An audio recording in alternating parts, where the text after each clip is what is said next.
안녕하세요. 이제 어린이집 다니는 아이 하나를 둔 30대 여성입니다. 친정어머니의 도움을 받아 아이 키워가며 장사해서 돈 벌고 그렇게 살아요.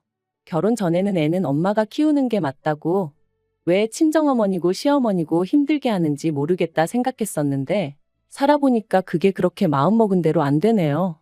그러니까 사람이 겪어보기 전에 함부로 말을 하는 게 아닌가 봐요. 아무튼 평소라면 씻고 자기 바쁠 시간인데, 오늘은 낮에 커피를 많이 마셔서 그런지 잠도 안 오고, 그래서 제 이야기를 좀 해볼까 합니다. 솔직히 자랑할 만한 이야기도 아니다 보니 어디 가서 말해본 적이 없는데 오늘은 왠지 하고 싶기도 하고요. 남편하고는 제 나이 딱 30이 되었을 때 친구의 소개로 만났어요. 친구가 어떤 마음으로 주선해준 소개팅인지는 모르겠지만, 짐작컨대 대학 졸업 후에 소처럼 일만 하는 제가 안쓰러워 보였던 거 아닌가 싶어요. 아버지와 사별 후 혼자 힘으로 저를 키워주신 어머니께 하루라도 빨리 효도하고 싶은 마음밖에 없었거든요. 아무튼 친구의 성화로 소개를 받은 게 지금의 남편입니다. 그리고 이제 와서 말이지만 솔직히 남편 외모는 제 스타일은 아니었어요. 키도 저랑 비슷하고 배도 나오고 나이는 저보다 겨우 1살 많았는데 저희 친정오빠보다도 나이가 많아 보였으니까요. 그래서 처음엔 친구가 나를 뭘로 보고 이런 남자를 소개시켜줬나 싶었을 만큼 기분이 별로였어요. 하지만 대화를 좀 나눠보니까 그래도 사람이 진지하면서도 위트도 있고 무엇보다 자신만만하더라고요. 자기가 서울에 자기 아파트도 하나 있고 대기업은 아니지만 정년보장이 되는 거나 마찬가지인 직장도 다니고 있다면서. 그리고 저더러 속물이라는 사람들도 분명 있겠지만 그런 이야기를 듣고 있으니 사람이 좀 달리 보이는 거예요. 외모가 밥 먹여주나 뭐 그런 생각도 들고, 그래서 남편이 한 번 더 만나보자는데 그러자 했어요. 그리고 그런 만남이 몇 차례 더 이어지는 동안 남편은 늘 저를 데리러 오고 데려다 주었습니다. 따지고 보면 먼 거리도 아니었는데 그렇게 해야 자기 마음이 편하다면서 말이죠. 그래서 남편이 정식으로 사귀고 싶다고 했을 때도 왠지 미안한 마음도 들고 그래서 제대로 싫다 소리를 못했네요. 한마디로 어영부영 사귀게 된 거죠. 그리고 정신 차려보니까 결혼까지 약속한 상황이었고요. 변명 같고 한심하게 들리겠지만 지금도 그때를 생각하면 꼭 뭐에 홀렸던 것 같다니까요. 상견례가 있기 전에 시댁에 인사를 드리러 갔을 때 처음으로 어머님 아버님과 저랑 동갑이라는 남편과는 연년생인 신우까지 만났습니다. 어머님 아버님은 평범하신 분들이셨어요.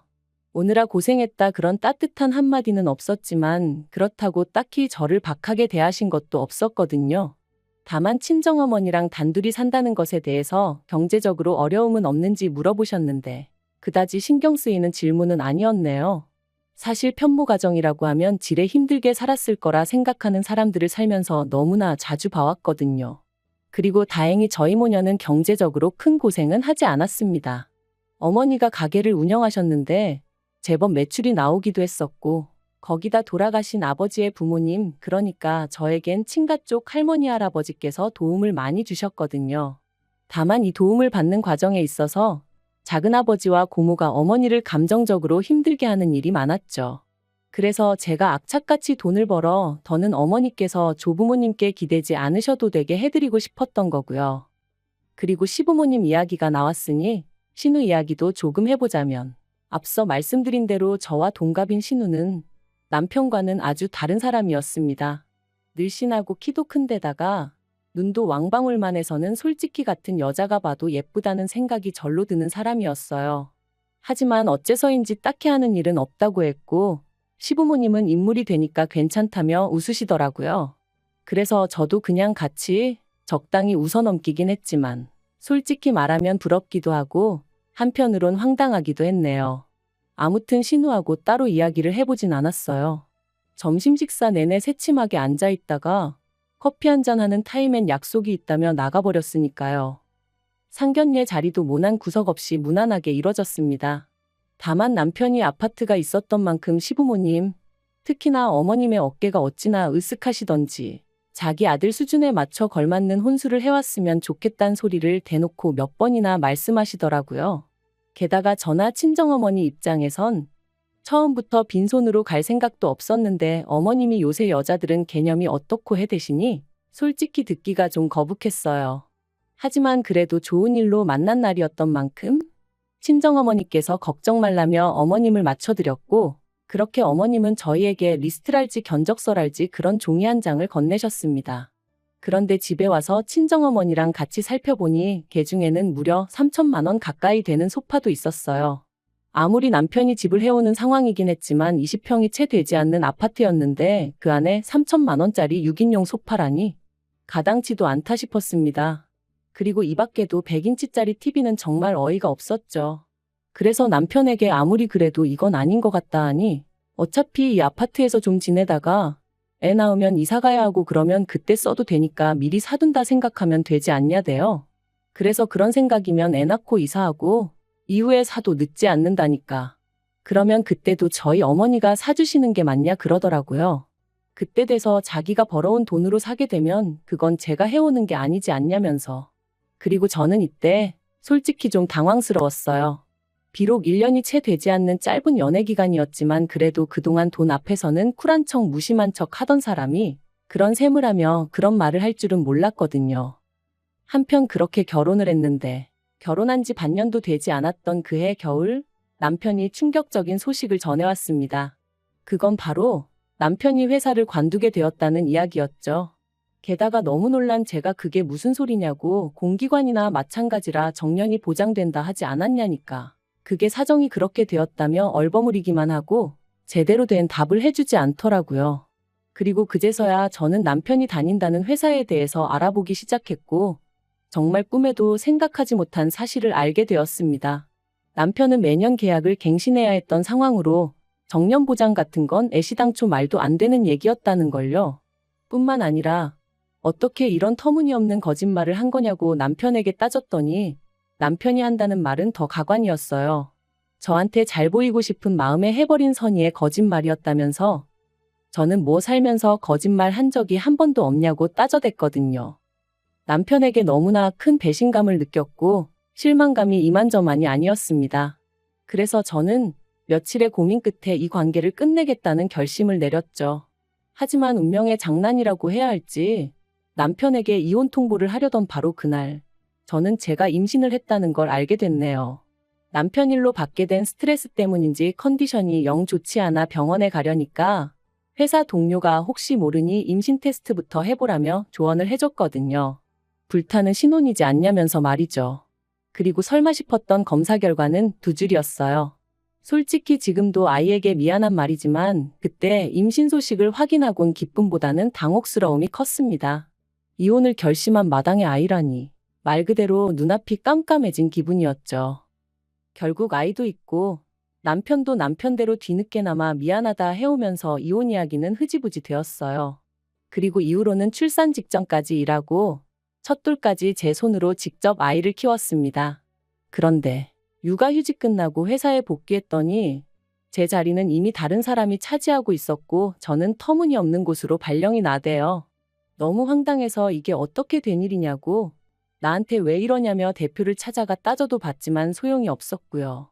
회사 일이라는 게 그때그때 상황에 따라 팀도 바뀔 수 있고 하던 일을 넘겨받을 수도 넘겨줘야 할 때도 있는 거라며 오히려 저를 아마추어 취급을 해대더라니까요. 그리고 결국 저는 그런 핍박을 3개월 정도 겪다가 회사에서 나왔습니다.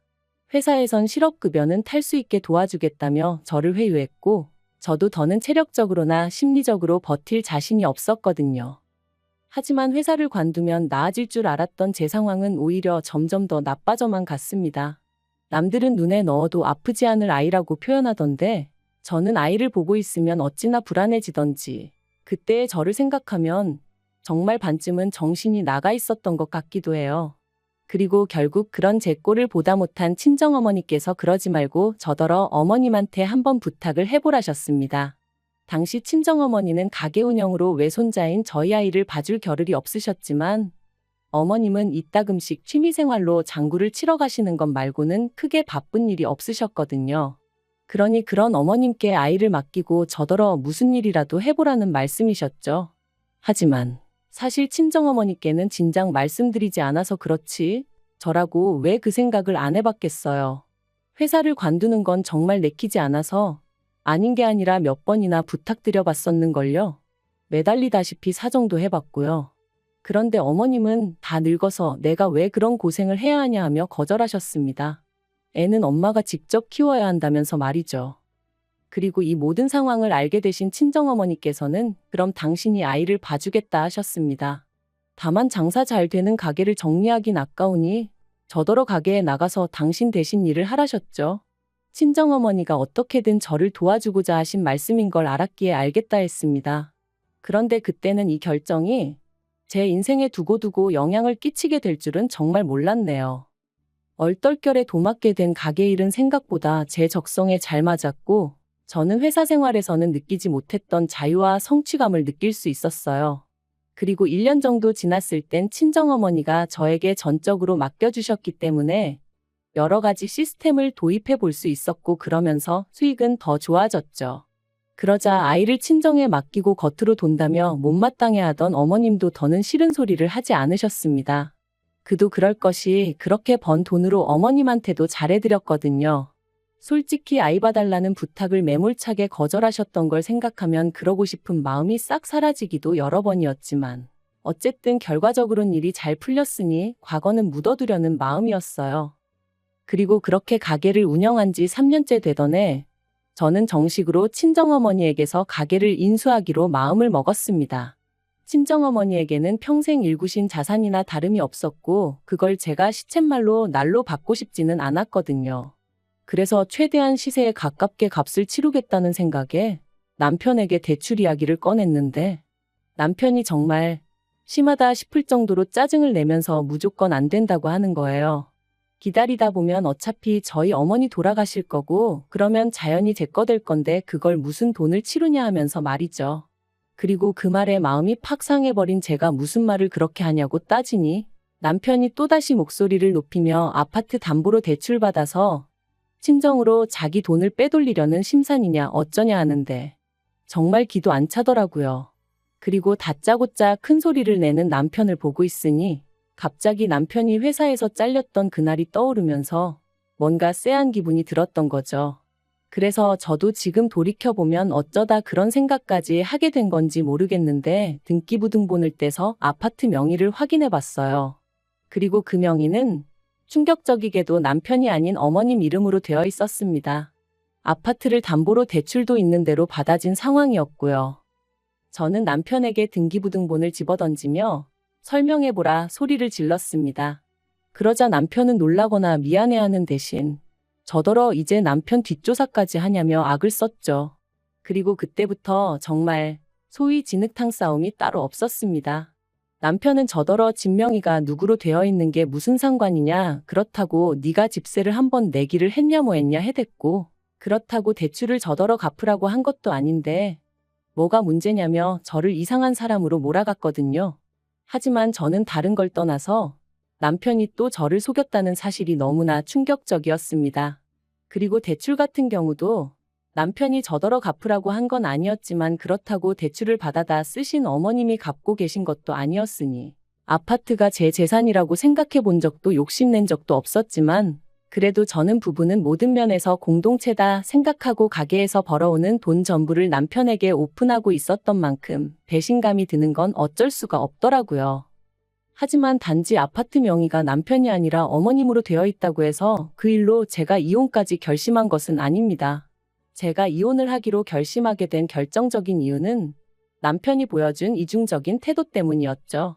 남편이 저에게 솔직하지 않다는 걸 확신하게 된 저는 이후로 남편에게 재벌이도 공유하지 않았고 제가 개인적으로 시댁에 해드리던 금전적인 지원도 전부 다 끊어버렸어요. 특히나 아파트를 담보로 한 대출의 주체가 어머님이셨고 그 대출을 남편이 계속해서 갚아드리고 있었다는 걸 알고 나니 솔직히 어이가 없더라고요. 계산해보니까 남편이 시댁에만 한 달에 200만 원 넘게 퍼주고 있던 거나 마찬가지였으니까요. 참고로 저축이라던가 그런 부분은 남편이 관리하고 있었어요. 거짓으로 판명이 났지만 그래도 결혼 당시에는 남편이 해오는 게 많아 보였으니 경제권을 제가 갖겠다고 고집할 수가 없었거든요. 그리고 매번 남편은 자기가 얼마나 돈 관리를 잘하고 있는지 으스대곤 했는데 그것 또한 다 거짓이었네요. 아무튼 상황이 그렇다 보니 제가 더는 얼마를 버는지 남편에게 가르쳐줄 이유도 없었고 시댁에도 오만정이 떨어져서 이런 한 푼도 주기 싫었죠. 그런데 이걸 가지고 남편이 말 그대로 생난리를 쳤습니다. 저더러 자기 돈 보고 결혼한 거냐며 속물이니 어쩌니. 저 같은 여자들이 시부모 아프면 요양원에 갖다 버리고 남편 두고 바람피고 그런다면서요. 말 같지도 않아서 상대도 안 해줬네요. 이후로는 정말 애 때문에 산다는 게 이런 건가 싶을 정도로 서로 무시하면서 지냈고요. 그러다 작년 여름이었어요. 남편이 얘기 좀 하자며 저를 잡더니 어이없는 이야기를 꺼냈습니다. 성형수술 부작용으로 고통받는 어머님을 위해서 저더러 3천만 원만 보태라는 거였죠. 황당해서 그걸 내가 왜 하고 물었습니다. 말이 나와서 말이지만 아무리 공짜라고 해도 그렇지. 그 연세에 멀쩡한 턱을 왜 건드냐고요. 그리고 병원에서는 돈 내고 수술받은 환자가 아니니 자기들이 환불을 해줄 일도 아니라며 완전히 배째라는 식으로 나왔어요. 참고로 제가 아파트 명의 문제로 남편이나 어머님한테 정이 있는 대로 떨어진 상황이긴 했지만 그래도 딸이라고 하나 있는 신우는 막말로 지엄마가 어떻게 되건 말건 관심도 없길래 제가 병원에 쫓아가 따져봐주기도 하고 그랬어요. 아무튼 저는 나름대로 할도리는 했다고 생각했는데 남편이 난데없이 어머님 얼굴을 모어 재건수를 해야 하네 어쩌네 하면서 돈을 내놓으라 하니 기도 안 차더라니까요. 제가 그런 남편더러 바랄 걸 바라라고 꿈도 야무지다 했습니다. 여태껏 나 몰래 당신이랑 어머님이랑 알아서 잘해오지 않았냐고 앞으로도 둘이서 잘해보라는 말과 함께요. 그랬더니 남편이 너는 그때 이후로 며느리 도리도 하나 안 하지 않았냐면서 그래도 내가 왜 아무 말도 안 했는 줄 아냐. 애엄마라 참아준 거다. 그리고 이번에는 자기가 저한테 마지막으로 기회를 주는 거라며 깔끔하게 어머님 수술비 내놓고 지랑 저랑 과거 일은 없던 일이다 생각하며 살아보자는데 이게 무슨 헛소린가. 억지도 정도가 있지 싶더라니까요. 저는 내가 이혼을 하면 이혼을 했지 어머님 수술비는 못 대드린다 했습니다. 그리고 그 잘난 아파트로 대출받아 쓰지 양아치냐고 왜 남의 돈을 탐내냐고 했죠. 그러자 남편은 그럼 이혼하자며 대신 제가 며느리 도리를 안 했으니 위자료 내놓을 각오는 하라대요. 애도 자기가 키울 거라면서 죽을 때까지 애 볼 생각은 꿈도 꾸지 말라면서요. 그래서 세상 일이 다 당신 좋으라고 돌아갈 것 같냐? 어디 마음대로 해보라 했어요. 그리고 아니나 다를까. 남편이 이혼 소송을 걸었지만 결과는 남편의 참패였습니다. 오히려 남편이 저를 속인 것과 아이 양육에 있어서 소홀했다는 점 등이 인정되어 저한테 위자료를 주라는 판결이 나왔거든요. 솔직히 위자료 자체는 크지 않았지만 제 자신과 제 아이 그리고 제가 가진 것들을 지켜냈다는 게 너무 기쁘더라고요. 한편 남편과 이혼 후 남편은 2주에 한 번씩 아이를 보러 옵니다. 그리고 저는 원하지 않는데 틈만 나면 자기 얘기 어머님 얘기를 해대대요. 그래도 애 아빠다 보니 애 앞에서 무안을 주긴 그렇고 그래서 들어는 줬는데 일단 신우가 대출받아서 어머님 재건수술 해드렸는데 그게 잘 안 된 모양이더라고요. 그리고 남편은 저 떠보려고 하는 소린지 뭔진 몰라도 걸핏하면 저랑 이혼하고서 어머님한테 크게 혼났다며 제가 자기를 용서해주면 자기는 모든 과거는 묻어두고 살 자신이 있다나 어떻다나 헛소리를 해댔죠. 그래서 이번 주부터는 주말에 아이인계는 친정어머니한테 부탁드리고 저는 빠져 있으려고 합니다. 헛소리 들어주는 것도 하루 이틀이지. 돈이라도 내고 떠들던가. 진짜 꼴보기 싫은 사람이 쓸데없는 이야기를 계속해대니 죽을 맛이더라니까요.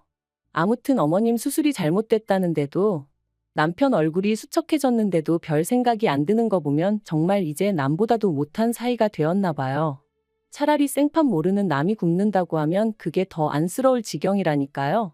아무튼 지금은 친정어머니랑 같이 살면서 가게 일하고 애 키우고 이렇게 사는 게 좋네요. 한때는 애 아빠 없이 어떻게 애를 키우나? 어머니는 사별 나는 이혼.